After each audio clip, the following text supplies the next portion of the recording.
नमस्कार दोस्तों, आपके अपने बहरोड इंटीग्रेटेड फार्मिंग चैनल पे आपका स्वागत है। जैसा कि आप वीडियो में देख पा रहे हैं, ये हमने मशरूम की कंपोस्टिंग स्टार्ट कर दी है। जैसा कि आप लोग जानते होंगे कि सीजनल मशरूम का कंपोस्ट बनाने का सीज़न स्टार्ट हो चुका है। कुछ लोगों ने स्टार्ट कर दिया है और कुछ करने वाले हैं और कुछ का कंपोस्ट बनने को तैयार हैं। थोड़ा बहुत जो है एरिया वाइज टेम्परेचर के हिसाब से, डिफरेंस के हिसाब से लोग आगे पीछे टाइमली बनाते हैं इसको। आज हम बात करेंगे मशरूम कंपोस्ट के लॉन्ग मेथड के बारे में, क्योंकि एक आम किसान जो है वो शॉर्ट मेथड का जो कोस्टिंग है वो वहन नहीं कर पाता है, इसलिए ज़्यादातर जो किसान हैं वो लॉन्ग मेथड से ही कंपोस्ट बनाते हैं। लॉन्ग मेथड में भी आजकल जो है एक पाइप विधि से भी बनाया जाता है, लेकिन वो भी अगर मान लो आपको कॉस्टिंग पड़ता है तो आप लो कॉस्ट में कंपोस्टिंग कैसे बनाएंगे। जो आप ये देख रहे हैं, ये जो भूसा है ये 30 क्विंटल भूसे के साथ मैं बना रहा हूँ। कंपोस्ट बनाने का तरीका और मशरूम करने का तरीका आप ये मान के चलिए कि हर आदमी का, हर किसी का थोड़ा बहुत डिफरेंस होता है। हर कोई अपने तरीके से कंपोस्ट बनाता है। अब आपके सामने जो ये दिखाई दे रहा है, ये सरसों की जो है वो तूड़ी है, जिसको भूसा बोलते हैं। जब हम सरसों निकलवाते हैं राजस्थान में, तो उसका जो भूसा ये बच जाता है वो ये है। ज़्यादातर आपने देखा होगा कि गेहूं के भूसे से या चावल के भूसे से बनाते हैं, लेकिन मेरा मानना है कि हमारे पास जो चीज़ अवेलेबल हो, जो चीज़ बढ़िया हो, वो हमें यूज करनी चाहिए। अगर जो चीज़ हमारे पास अवेलेबल है और वेस्ट जा रही है, उसको वेस्ट करने की बजाय हम दूसरी चीज़ परचेज़ करें और उसको वेस्ट करें, ये एक लॉजिक नहीं है। हमें उसी चीज़ को यूज़ करना चाहिए। वैसे भी सरसों के जो भूसा है उसमें काफ़ी अच्छी मशरूम का प्रोडक्शन होता है। सरसों के भूसे में ऐसा कुछ भी नहीं है कि गेहूं के भूसे में ही अच्छा होता है। तो अब हमने इसको अपने खेतों का ही जो बचा हुआ भूसा था उसको स्टोर कर रखा था, और अब इसको मैंने इसका ढेर लगा दिया है 2 फीट की हाइट का। 2 दिन तक मैं इसको भिगोऊंगा। 2 फीट की हाइट से ज़्यादा मत रखिए, नहीं तो ये भीग नहीं पाएगा। 1.5 फीट तक भी रखिए, ठीक है, लेकिन 2 फीट से ऊपर मत ले जाइए ताकि ये प्रॉपर भीग जाए।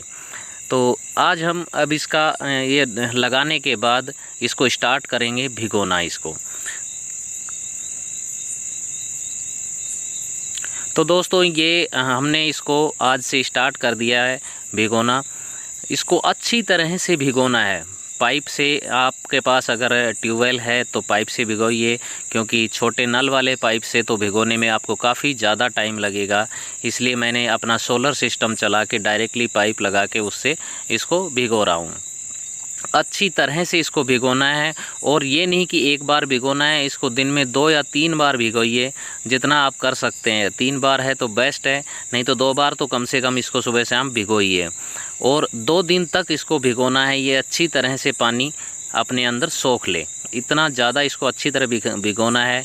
पानी जो है इसके बाहर से, नीचे से बह के निकलेगा, उसको निकलने दीजिए। आप ये देख रहे हैं पूरा पाइप से किस तरह से पानी एक जगह पे डल रहा है, दूसरी जगह पे डल रहा है। फिर दोबारा से इसको वापस से टर्न होके इसको भिगोता रहूँगा। तो इस तरह से आपको इस भूसे को 2 दिन से प्रॉपर वे में भिगोना है। जितना अच्छा भूसा भीगेगा उतना आपको फ़ायदा रहेगा। नहीं तो अदरवाइज़ आपको क्या है, जब कंपोस्ट का ढेर लगाएंगे उस टाइम आपको अच्छी तरह से भिगोना पड़ेगा, और ज़्यादा उस टाइम भिगोते हैं तो थोड़ा टेम्परेचर वगैरह का भी इशू आ सकता है, तो उस टाइम हल्का पानी देना होता है, ठीक है। तो आप कोशिश करिए कि इसी टाइम आपका ये भूसा अच्छी तरह से भीग जाए। तो देखिए, मैंने बताया आपको हर किसी का अपना एक तरीका होता है।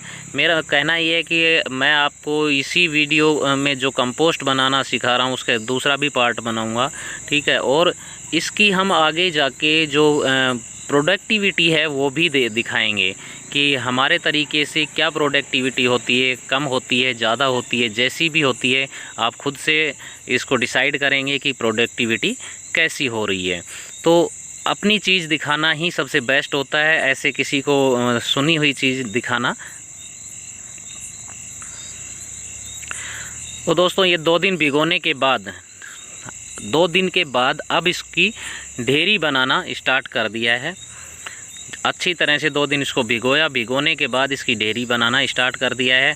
ढेरी की जो विड्थ है वो आप 5 फीट के आसपास रखिए। ज़्यादा चौड़ी रखेंगे ढेरी तो फिर इसकी जो अमोनिया वगैरह जनरेट होगी वो गैस नहीं निकल पाएगी। हाइट जो है वो 5 फीट बोला जाता है, आपने देखा होगा काफ़ी वीडियोज़ में, लेकिन 5 फीट हाइट नहीं हम चढ़ा पाते हैं। तो लेकिन कोशिश करिए कि 4 साढ़े 4 फीट के आसपास इसकी हाइट बन पाए। तो और जो कंपोस्ट है वो लंबाई में आप कितना भी ले सकते हैं, कितना भी लंबा हो सकता है कंपोस्ट की ढेरी, तो वो आपके स्पेस के हिसाब से आप बना लीजिए। लेकिन जो चौड़ाई है वो 5 फीट और ऊंचाई है वो स्टैंडर्ड जो होती है वो 5 फीट होती है, लेकिन आप ऊंचाई 4 साढ़े 4 फीट के आसपास लीजिए। अब आपको ये बता दूं कि इसमें मैंने भिगोने के बाद इसमें सिर्फ़ एक चीज़ डाली है, जो अपना पोल्ट्री मैन्योर है, यानी कि मुर्गियों की बीट है, वो डाली है। अब जैसे मैं बता रहा था कि हर किसी का अपना तरीका होता है, तो बहुत से लोग पोल्ट्री मैन्योर यूज भी नहीं करते हैं, कुछ लोग उसके अल्टरनेट यूज़ करते हैं। लेकिन मेरे पास, मैंने जैसा बताया हुआ है कि इंटीग्रेटेड फार्मिंग मॉडल है, तो मेरे पास अपनी चीज़ें अवेलेबल है। मेरे पास देसी मुर्गी फार्म की अपनी स्वयं की जो है मुर्गियों की बीटें अवेलेबल हैं, मुझे कहीं से परचेज नहीं करनी पड़ती है, तो मैं वो क्यों नहीं यूज करूँगा। तो मैंने इसके ऊपर जो मुर्गी की बीट है वो एक तरह से पूरी लेयर में बिछा दी है। लेयर में बिछाने के बाद अब जैसे इसको काट देते जाएंगे, इसके पलटाई करेंगे और ढेर लगाएंगे इस तरह से, तो वो मिक्स होती रहेगी। तो इस तरह से आपको इसको ये बिल्कुल अच्छी तरह से मिक्स कर करके और इसकी ढेरी बना देनी है। और इसमें काफ़ी पलटाई लगेंगी तो वो चीज़ पलटाई के साथ साथ और अच्छी तरह से मिक्स हो जाएगी। तो पहली उसमें जो हम ढेरी बना रहे हैं उसमें आपने देखा होगा कि काफ़ी वीडियोज़ में काफ़ी लोग जो हैं पहली बार ही उसमें जो फर्टिलाइज़र वगैरह हैं और बिलोना खल वगैरह है, इस टाइप की जो भी जितने भी चीज़ें डालने हों, कंटेंट डालने हो, वो पहली बार में डाल देते हैं। लेकिन हम इस तरह से डाल रहे हैं और इसका रिज़ल्ट हम आगे आपको दिखाएंगे। हो सकता है सबका तरीका अपना अपना है और सबका अपना बेस्ट तरीका होता है, हम अपने तरीके से कर रहे हैं, तो उसका भी हम देखते हैं कि कैसा रिज़ल्ट रहेगा, वीडियो में देखेंगे। आप आगे देख रहे हैं। तो इस तरह से ये ढेरी बनानी है। अभी तो इसमें ढेरी बनाते टाइम कोई ऐसी हीट वगैरह नहीं होगी, लेकिन आगे जब हम अगले बार इसमें इसकी पलटाई करेंगे तो काफ़ी हीट जनरेट हो जाती है, ठीक है, क्योंकि इसमें हमने पोल्ट्री मैन्योर मिला दिया है और इसको भिगाएंगे भी इसको, तो पानी और पोल्ट्री मैन्योर और उसकी वजह से इसमें काफ़ी हीट जनरेट हो जाती है, ठीक है। तो ये देखिए इस तरह से अगर कोशिश करिए कि अपने जो जिसको हम जेली बोलते हैं उससे इसको फैला के अच्छी तरह से बना दें इसकी। अब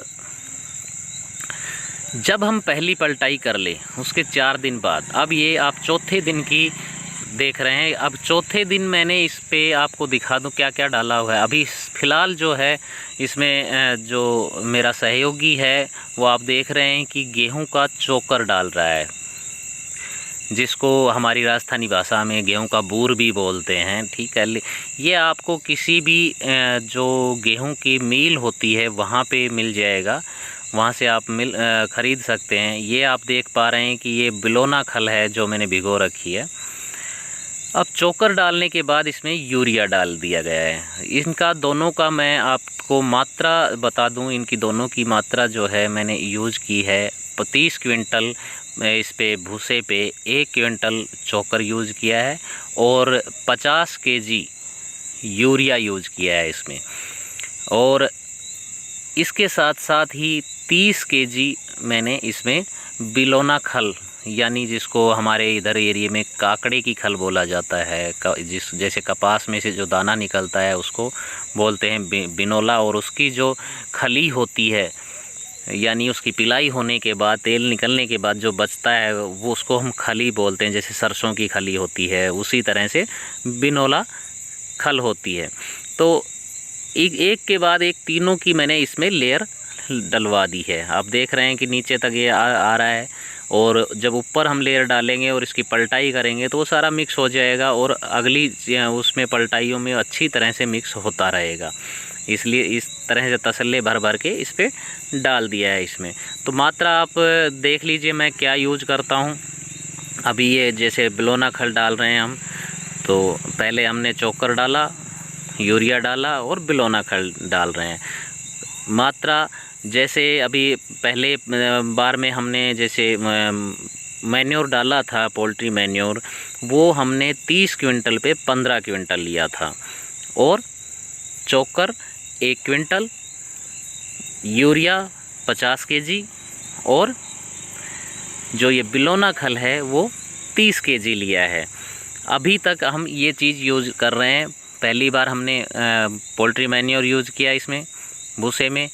अब हम ये 3 चीज़ डाल रहे हैं, यूरिया, चोकर और बिलोना खल, और ये चीज़ डाल के अब हम इसकी पलटाई कर देंगे।